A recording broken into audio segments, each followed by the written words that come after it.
యేసుక్రీస్తునందు ప్రియ దేవుని బిడ్డారా, ప్రభు నామమున మీకందరికీ శుభాభివందనాలు. బైబిల్ ప్రత్యేకత అనేటటువంటి కార్యక్రమానికి, బైబిల్ స్పెషల్ అనే కార్యక్రమానికి ప్రేమపూర్వకంగా మిమ్మల్ని అందరినీ ఆహ్వానిస్తున్నాం. మమ్మల్ని ఎంతగానో కొంతమంది ఆదరిస్తున్నారు. అలాగే ఈ కార్యక్రమం ఈ కార్యక్రమం కొరకు ప్రార్థన చేస్తున్నారు, సహకరిస్తున్నారు. అందును బట్టి దేవునికి మహిమ కలుగును గాక. ఈ సమయంలో ప్రార్థించుకుందాం. ప్రార్థనతో ఈ కార్యక్రమాన్ని ప్రారంభించుకుందాం. అందరము తలలో ఉంచి కళ్ళు మూసుకున్నట్లయితే ప్రార్థన.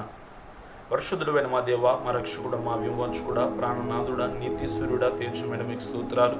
ఇదిగో ప్రభువా, ఈ సమయంలో మీ పాదం చెంతకు వస్తున్నాం. మా ప్రార్థన ఆలకించండి. మీరు ఇచ్చినటువంటి ధన్యతను బట్టి, సమయాన్ని బట్టి మీకు కృతజ్ఞతాస్తుతులు, స్తోత్రాలు. మీరు చేసినటువంటి మేలును మర్చిపోలేము నాయనా. ఇదిగో ప్రభువా, ఎనలేని కృపను చూపిస్తూ, ఎనలేని ప్రేమను చూపిస్తూ, మమ్మల్ని కనికరిస్తూ కాపాడుతున్నటువంటి దేవుడు, అందును బట్టి మీకు స్తోత్రాలు.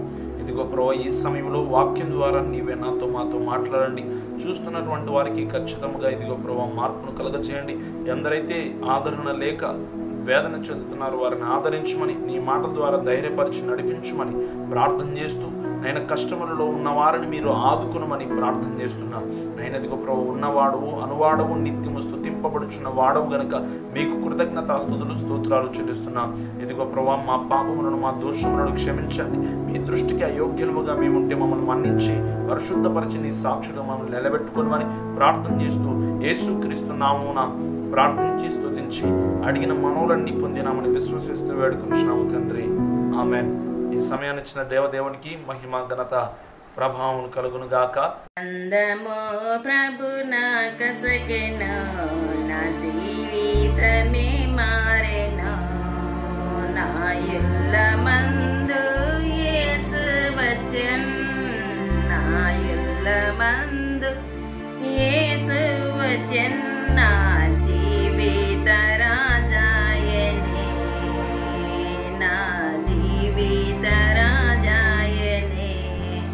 ఆనందమో ప్రభు నాకసగెను, నా జీవితమే మారెను. ప్రభుని రుచించి ఎరిగి తిని, ఎంతో ఎంతో ప్రేమామూర్తి. ప్రభుని రుచించి ఎరిగి తిని, ఎంతో ఎంతో ప్రేమామూర్తి. విశ్వమంతటనే గాంచలేదు విలువైన ప్రభు ప్రేమను. విశ్వమంతటనే గాంచలేదు విలువైన ప్రభు ప్రేమను. ఆనందమో ప్రభు నాకసగెను, నా జీవితమే మారెను. సంతోషం సముద్రం అలలను పోలి పైకి ఉప్పొంగి ఎగయుచుండే. నా సంతోషం సముద్రం అలలను పోలి పైకి ఉప్పొంగి ఎగయుచుండే. నన్ను పిలచి ఎన్నో మేలుల చేసెన్, నూతన జీవమొసగెన్. నన్ను పిలచి ఎన్నో మేలుల చేసెన్, నూతన జీవమొసగెన్. ఆనందమో ప్రభు నాకసగెను, నా జీవితమే మారెను. శత్రువును ఎదిరించి పోరాడేదన్, విజయము పొందా బలమొందేదన్. శత్రువుని ఎదిరించి పోరాడేదన్, విజయము పొందా బలమొందేదన్. ప్రభువుతో లోకమును జయించెదన్, ఆయనతో జీవించెదన్. ప్రభువుతో లోకమును జయించెదన్, ఆయనతో జీవించెదన్. ఆనందమో ప్రభు నాకసగెను, నా జీవితమే మారెను. నా ఇల్ల మందు యేసు వచ్చెన్, నా ఇల్ల మందు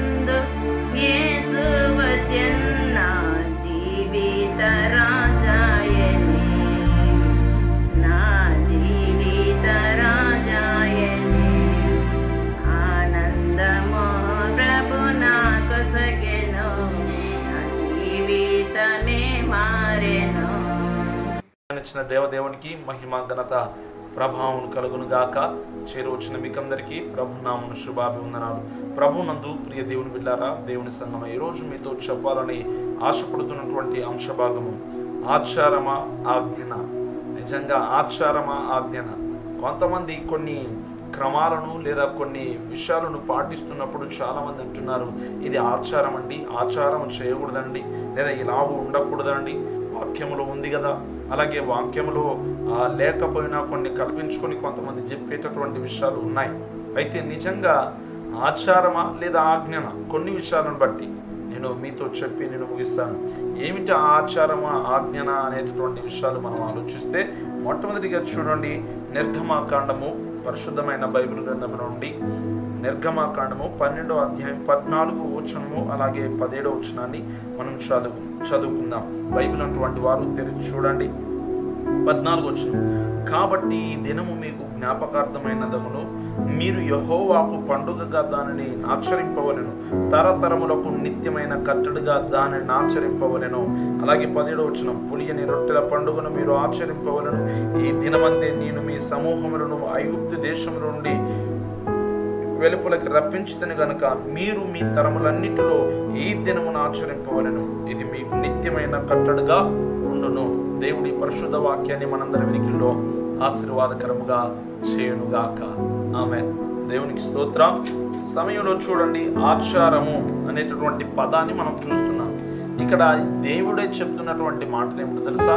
ఇదిగో నిత్యమైన కట్టడిగా ఉండడానికి ఈ పండుగను ఆచరించు, ఎందుకంటే ఈ దినం నేను ఐగుప్తు దేశము నుండి మిమ్మల్ని రప్పించాను, విడిపించాను గనక ఈ దినం మీకు జ్ఞాపకార్థంగా ఉండాలి. కాబట్టి పండుగగా, యెహోవాకు పండుగగా మీరు ఈ దినాన్ని ఆచరించాలి అనేటటువంటి మాట మనం చూస్తున్నాం. అదే 12వ అధ్యాయం 26వ వచనంలో కూడా ఒక మాట రాయబడి చూడండి, మరియు మీ కుమారులు మీరు ఆచరించు ఈ ఆచారం ఏమిటండి మేము అడుగునప్పుడు మీరు ఇది యెహోవాకు పస్కా బలి, ఆయన ఐగుప్తీయులను హతము చేయుచు మన ఇండ్లను కాచినప్పుడు ఆయన ఐగుప్తులోనున్న ఇశ్రాయేలు ఇండ్లను విడిచిపెట్టెను అనవలనని చెప్పెను. అప్పుడు ప్రజలు తలలు వంచి నమస్కారము చేసిరి. అప్పుడు ఇశ్రాయేలు వెళ్ళి అలాగు చేసిరి, యెహోవా మోసే అహరోనులకు ఆజ్ఞాపించినట్లే చేసిరి. ఈ విషయాన్ని జాగ్రత్తగా ఆలోచించండి. అంటే దేవుడు చేసిన గొప్ప కార్యం ఏమిటంటే, ఐగుప్తుల మీదికి మరణదూత వచ్చింది కానీ ఇశ్రాయేలీయుల మీదికి రాలేదు. ఐగుప్తీయులు తొలుచూలు పుట్టినటువంటి పిల్లలు, మగపిల్లలు చనిపోయారు కానీ ఇశ్రాయేల్లో పుట్టినటువంటి, ఇశ్రాయేల్ ప్రజల్లో పుట్టినటువంటి తొలుచూరు అంటే మగపిల్లలు, మొదటిగా పుట్టినటువంటి మగపిల్లలు చనిపోలేదు. కారణం, దేవుడు వారిని కనికరించాడు. కాబట్టి ఈ విషయాన్ని ఆలోచించాలి. అందుకే ఈ ఆచారం అనేది జరగాలి అని దేవుడి స్పష్టంగా రాసి ఉంచాడు. ఆ తర్వాత ద్వితీయోపదేశకాండం. నిజంగా ఇప్పుడు ఆచారమా ఆజ్ఞన అనేటటువంటి విషయం ఎందుకు చెప్పాల్సి వచ్చిందంటే, ఈరోజు చాలా మంది స్త్రీలు చక్కగా చీరలు కట్టుకొని, వారు గాజులు వేసుకొని, బొట్టు పెట్టుకొని, పూలు పెట్టుకొని నిజంగా చక్కగా వస్తుంటే ఇది ఆచారం అండి, చేయకూడదు అంటున్నారు. బొట్టులో ఏముంది, గాజుల్లో ఏముంది, పూలలో ఏముంది? అవి పెట్టుకోకూడదని కొన్ని సందర్భంలో రాయబడినప్పటికీ నూతన నిబంధనలో పౌలు గారు స్పష్టంగా చెప్పారు. ఏమిటో తెలుసా? నీ మనసు ముఖ్యంగా దేవునికి ఇస్తే చాలు, ఇక దేహము అట్టిపాలైపోతుంది. కానీ దేహముతో నీవు ఏ క్రియను చేయకూడదు, ఆ పవిత్రమైనటువంటి క్రియలు, పాపపు క్రియలు చేయకూడదు. కాబట్టి ఈ విషయాన్ని ఆలోచించాలి. అయితే ఇంకా చాలా జాగ్రత్తగా మనం ఆలోచిస్తే చూడండి, ద్వితీయోపదేశకాండము 6వ అధ్యాయము 25వ వచనాన్ని మనం చూద్దాం. ద్వితీయోపదేశకాండము 6వ అధ్యాయము 25వ వచనం. 25వ వచనం చూడండి. 6వ అధ్యాయము 25వ వచనంలో ఒక మాట రాయబడింది చూడండి. ద్వితీయోపదేశకాండము 6వ అధ్యాయం 25వ వచనము,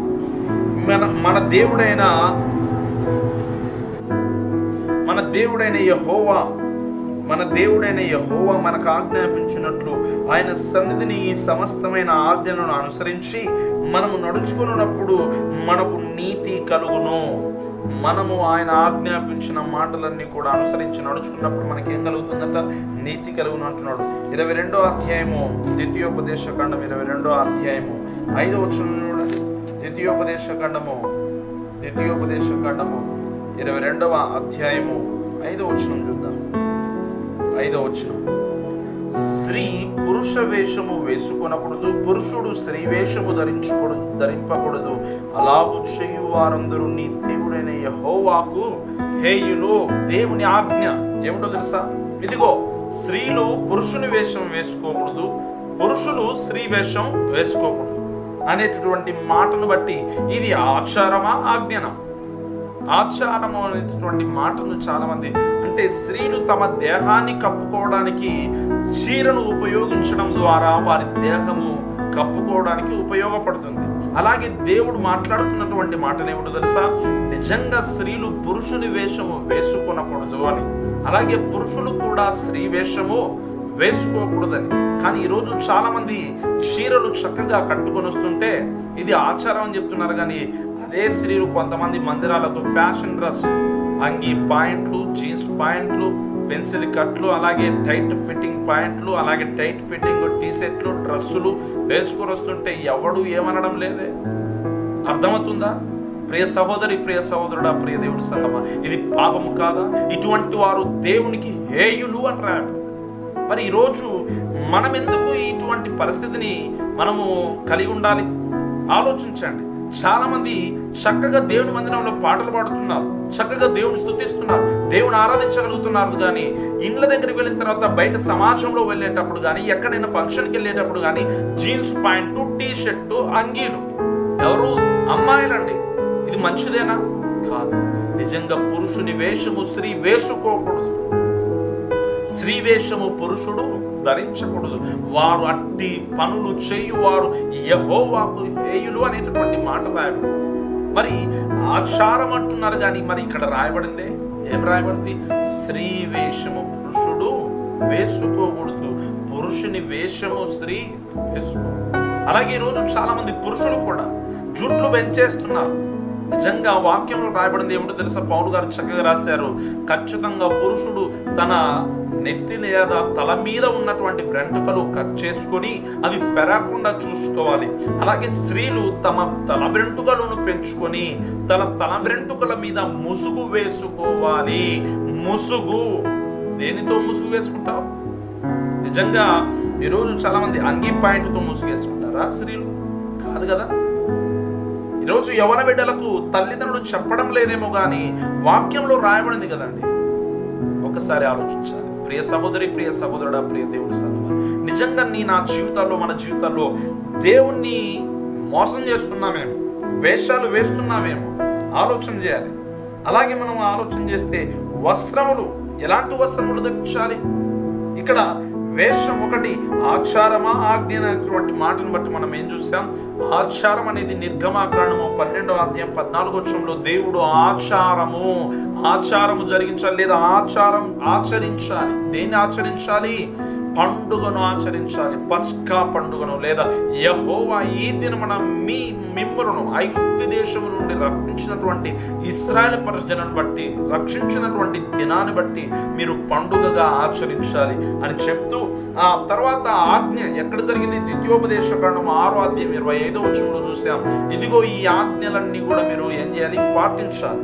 ఈ ద్వితీయోపదేశకాండం 22వ అధ్యాయం 5వ వచనంలో మనం చూస్తున్నాం, స్త్రీ పురుష వేషము వేసుకున్నప్పుడు పురుషుడు స్త్రీ వేషము ధరించుకోనకూడదు.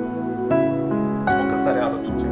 ఆ తర్వాత ఇంకా మనం వస్త్రములు, ఎలాంటి వస్త్రములు ధరించాలి? స్త్రీలు గాని పురుషులు గాని కొరింథీయులకు రాసినటువంటి రెండవ పత్రిక 5వ అధ్యాయం, కొరింథీయులకు రాసినటువంటి రెండవ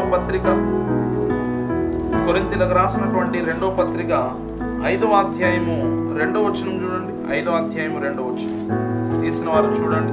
5వ అధ్యాయం 2వ వచనం, మనము దిగంబరములు కాక వస్త్రము ధరించుకుని వారముగా కనబడుదుము కాబట్టి పరలోకము నుండి వచ్చు మన నివాసము దీనిపై ధరించుకుని ఆపేక్షించు దీనిలో మూలుగుచున్నాము. పై వచనము, భూమి మీద మన గుడారమైన ఈ నివాస శిథిలమైపోయినను చేతి పని కాక దేవుని చేత కట్టబడినదియు నిత్యమైనదియునైన నివాసము పరలోకమందు మనకున్నదని ఎరుగుదుమో. మనము దిగంబరులము కాక వస్త్రము ధరించుకున్న వారిగా ఉందాం.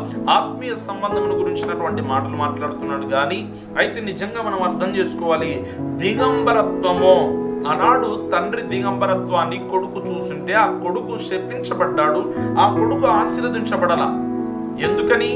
హేళన చేస్తూ లేదా నవ్వుకుంటూ తన తండ్రి దిగంబరత్వాన్ని కప్పవలసినటువంటి కుమారుడు చూసి బయటకు వచ్చాడు. అంటే తండ్రి దిగంబరత్వాన్ని కొడుకులు చూస్తే పాపమైనప్పుడు స్త్రీల దిగంబరత్వాన్ని కానీ వేరే పురుషుల దిగంబరత్వాన్ని కానీ స్త్రీలు పురుషులు చూస్తే పాపము కాదా? కాబట్టి వస్త్రములు ఖచ్చితంగా ధరించుకోవాలి. అయితే ఆ వస్త్రములు ఎలా ఉండాలో తెలుసా?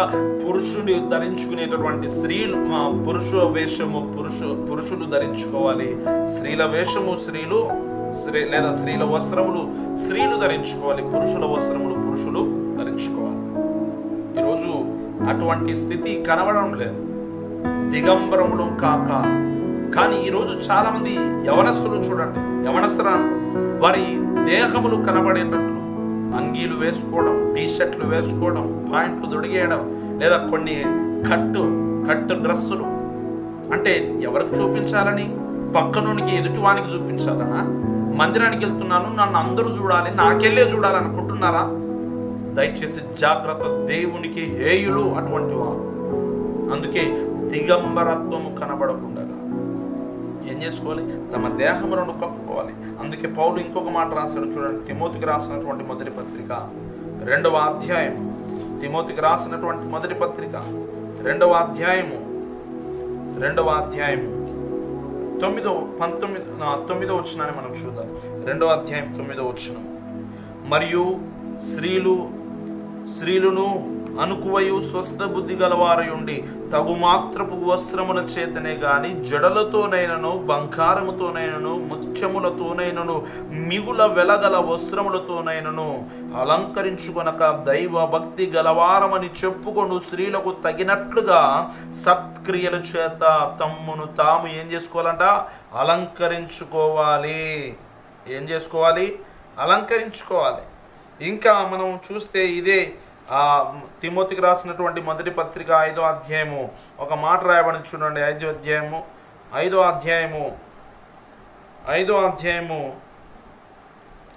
వచనము లేదా 13వ వచనము.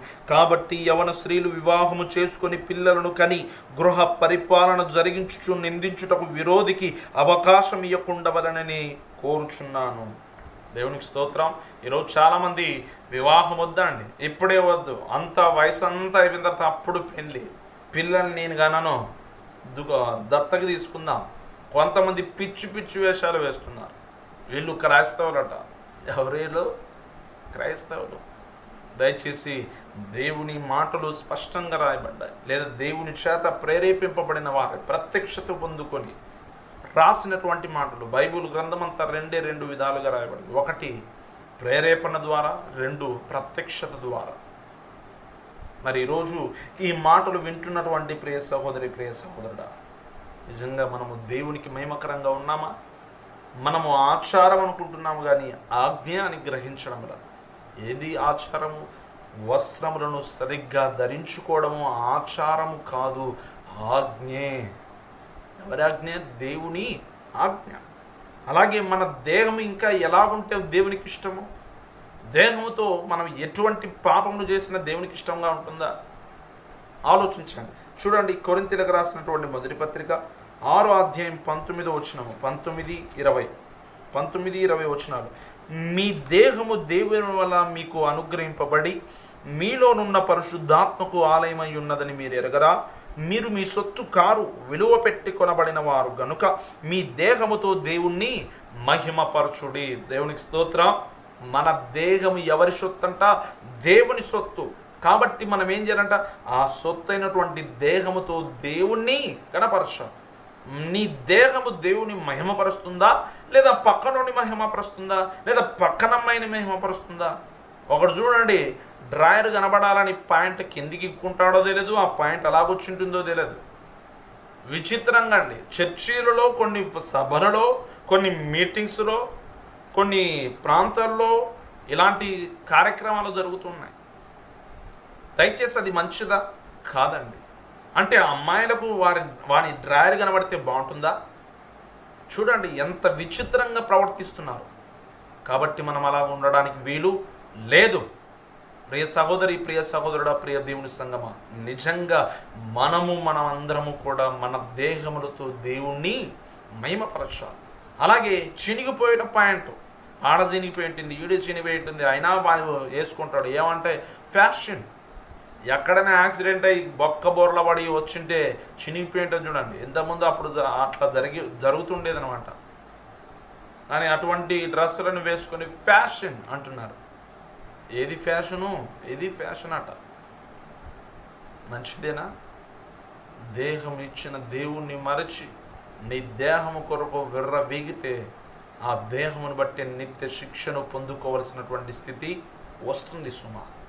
కాబట్టి ప్రభువా క్షమించు నాయనా అని ప్రార్థన చేస్తావా? కొంతమంది విచిత్రం ఏమిటో, నన్ను చూడలేదు, నన్ను పొగడలేదు, నాకు అవకాశం ఇవ్వలేదు, నేనే ఫస్ట్ ఉంటుంటే వాళ్ళు ఫస్ట్ పాడారంట, వీళ్ళు వాడారంట. పిచ్చి కాదా?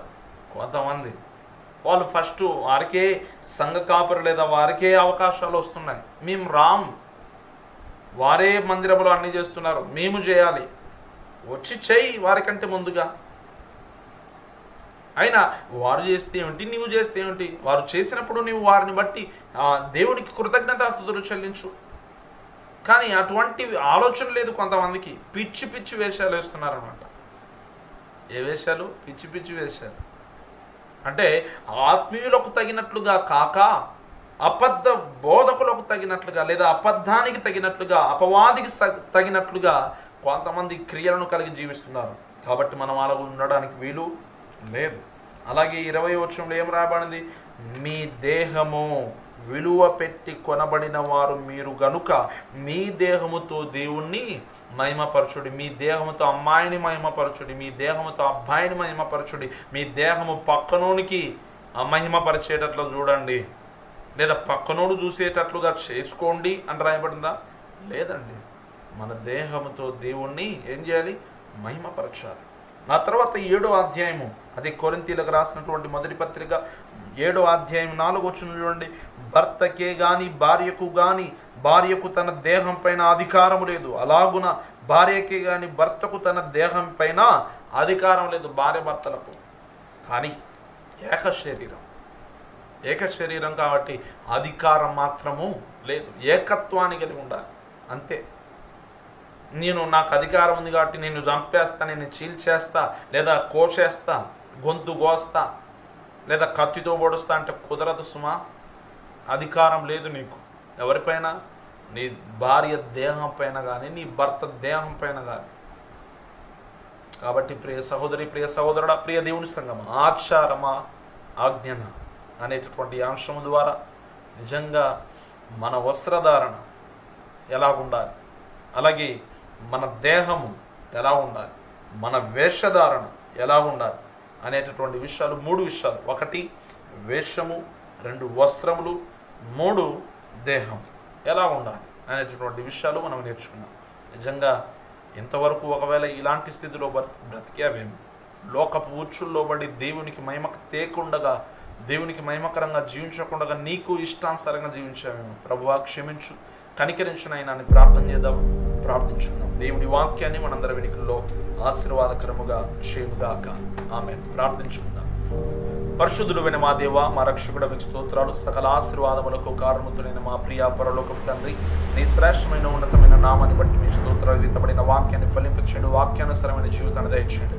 చాలా మంది ఇదిగో ప్రభువా, మేము క్రైస్తవులమే, మేము ఆరాధన చేసేవారమే, స్తుతించేవారమే, ప్రభులారాధనలో పాలుభాగస్తులమే, రక్షింపబడిన వారమే, బాప్తిసం తీసుకున్న వారమే, ప్రార్థన చేసేవారమే, ఉపవాస ప్రార్థన చేస్తున్నాం, వాక్యాలు చెప్తున్నాం అని చెప్తున్నారు. కానీ చాలా మంది వారి దేహములను సరిగ్గా నీకు మహిమపరచలేకపోతున్నారు, దేహముల ద్వారా నిన్ను మహిమపరచలేకపోతున్నారు. వారి వస్త్రధారణ సరిగా ఉండడంలా, వారి వేషధారణ సరిగా ఉండలా. వేషము మందిరములో ఒక వేషము, బయట ఒక వేషము, వేషధారణ వేషులుగా మారిపోతున్నారు, వేషలుగా మారిపోతున్నారు. అయినా క్షమించండి, కనికరించండి, కృప చూపండి. ఎంతో మంది ఇష్టానుసారంగా జీవిస్తుండగా మీ చిత్తమైతే మార్పును కలగచేయండి. తల్లిదండ్రులకు లోపడకుండా నీ మాట వినకుండా ఇష్టానుసారంగా జీవిస్తే నేను మూల్యం చెల్లించక తప్పదు. కాబట్టి మమ్మల్ని క్షమించండి, కనికరించండి, కృప చూపండి, మార్పును కలగజేసి ఈ సన్నిధిలో సాక్షులను నిలబెట్టుకోండి. ప్రాముఖ్యంగా యవనస్తులను యవన బిడ్డలను మార్చుమని ప్రార్థన చేస్తున్నాను.